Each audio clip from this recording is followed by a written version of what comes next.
সুপ্রিয় দর্শক আসসালামু আলাইকুম। আজকে শেয়ার করব রাজকীয় স্বাদের চিকেন কুরমা রেসিপি। এই কুরমা বানাতে গেলে যে সকল সমস্যা পড়তে হয়, তো সকল ধরনের সমস্যার সমাধান সহ আজকের রাজকীয় স্বাদের চিকেন কুরমা রেসিপি শেয়ার করব। আশা করছি আমার বরাবর রেসিপির মতো আজকের রেসিপিও আপনাদের কাছে ভালো লাগবে। ভালো লাগলে অবশ্যই লাইক দিয়ে ভিডিওটা দেখে নেওয়ার রিকোয়েস্ট থাকবে। সেই সাথে আপনি আমার চ্যানেলে নতুন হয়ে থাকলে একটি সাবস্ক্রাইব করে সাথেই থাকবেন। পেজ থেকে দেখলে লাইক ফলো দিয়ে পেজের সাথেই থাকবেন। তাহলে আর দেরি নয়, আমি মূল রেসিপিতেই চলে আসছি। তো চিকেন কুরমা বানানোর জন্য এরকম বড় বড় পিস দিয়েও কিন্তু করা যায় এবং চাইলে কিন্তু ছোট করে পিস দিয়েও করা যায়। কিন্তু আজকে আমি আপনাদের সাথে শেয়ার করব এই পিসগুলোকে একটু ছোট করে কেটে নেব। আর এভাবে করে নিলে কিন্তু আমার কাছে সবচেয়ে বেশি ভালো হয়, বেশি টেস্ট হয়। এই চিকেন কুরমাগুলো মনে হয় ভেতরে বেশি মশলাগুলো ঢুকে এবং খেতে দারুণ টেস্ট হয়।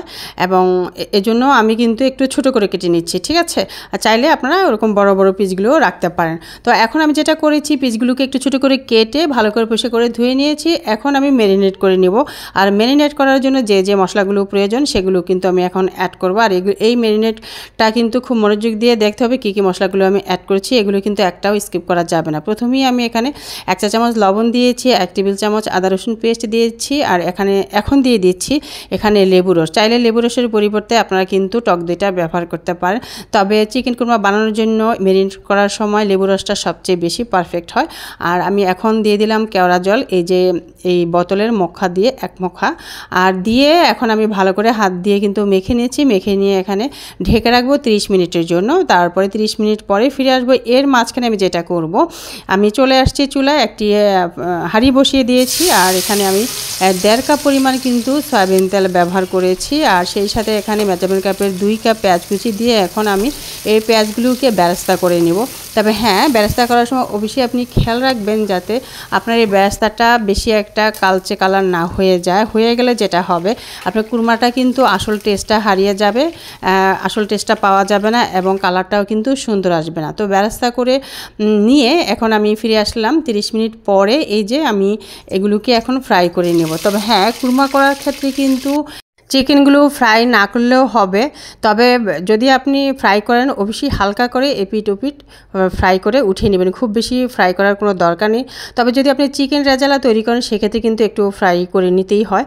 তবে এখানে একটু হালকা করে ভেজে নিলে সেই চিকেন কুরমাটা দারুণ টেস্ট হয়। চাইলে কিন্তু আপনি সরাসরিও, যেটা আমি ম্যারিনেট করেছি যেভাবে, সরাসরি কিন্তু আপনি তেলের মধ্যে নেড়ে চেড়ে এভাবে রান্নাও করে নিতে পারেন, ঠিক আছে।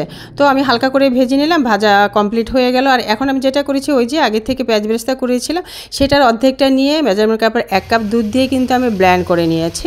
তো ব্লেন্ড করে আমি আবারও চুলায় চলে আসলাম। এখানে আমি সেম তেলের মধ্যে যেই তেলটা আমি প্রথমে দিয়েছিলাম, বেরেস্তা করেছিলাম, সেই তেলটা দিয়েই কিন্তু চেষ্টা করবো রান্নাটা করার জন্য। তাহলে কিন্তু সেই রান্নাটা ভীষণ টেস্ট হয়। তো সেম তেলের মধ্যে আমি ওই যে ব্লেন্ড করে নিলাম সেটা গ্রেভিটাও ঢেলে দিলাম। তার আগে দিয়ে দিলাম 2টা তেজপাতা, 2টা দারুচিনি, 1 ইঞ্চি টাপে 3টে এলাচ। ওকে, তো দিয়ে নেড়েচেড়ে নিয়ে আমি গ্রেভিটা দিয়ে দিলাম। আর এখন দিয়ে দিলাম জয়ত্রী জয়ফল আমি গুঁড়া করে রেখেছিলাম। তো সেখান থেকে আমি এখানে দিয়ে দিলাম 1/2 চা চামচ। এখন দিয়ে দিচ্ছি আমি এখানে বাদাম পেস্ট। তো বাদাম পেস্টের মধ্যে আমার এখানে রয়েছে কাঠবাদাম, কাজু বাদাম এবং চীনা বাদাম। তো সেখান থেকে আমি এখানে 6 চা চামচ দিয়েছি এবং দিয়ে দিচ্ছি কুরমার মশলা এখানে 1 টেবিল চামচ। দিয়ে দিলাম আদা রসুন পেস্ট 1 চা চামচ এবং সেই সাথে দিয়ে দিলাম 1 চা চামচ সমান করে এখানে গোলমরিচের গুঁড়াটা দিয়ে দিলাম। আর এখন দিয়ে দিলাম আমি লবণ এখানে 1 চা চামচ পরিমাণ। যেহেতু আমি এর আগে ম্যারিনেট করেছিলাম তখনও আমি 1 চা চামচ দিয়েছি। তো এরপরে আমি চেক করে নিয়ে পরে লাগলে আমি আবারও ব্যবহার করব। দিয়ে দিলাম টক দই মেজারমেন্ট কাপের 1 কাপ।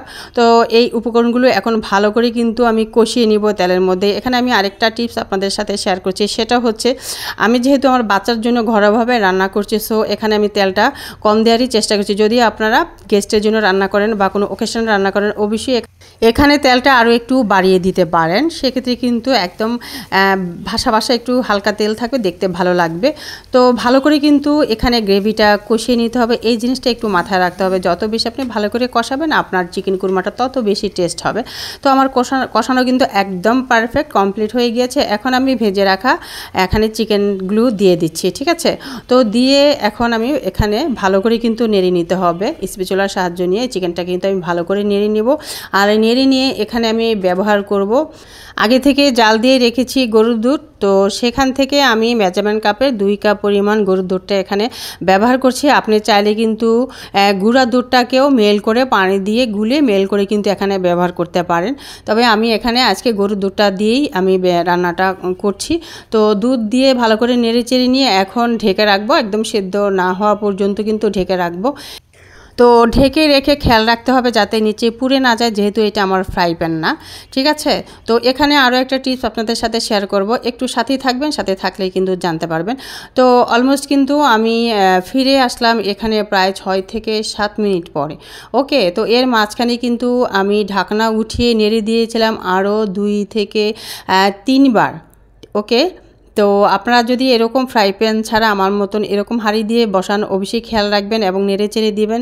শুধু এখানেই থেমে থাকলে হবে না, যাতে পুড়ে না যায় সেটারও আরেকটা টিপস আছে, আমি একটু পরেই শেয়ার করছি আপনাদের সাথে। তো তার আগেই শেয়ার করে নিচ্ছি, দেখেন চিকেনটা মাশাআল্লাহ কতটা সফট হয়েছে।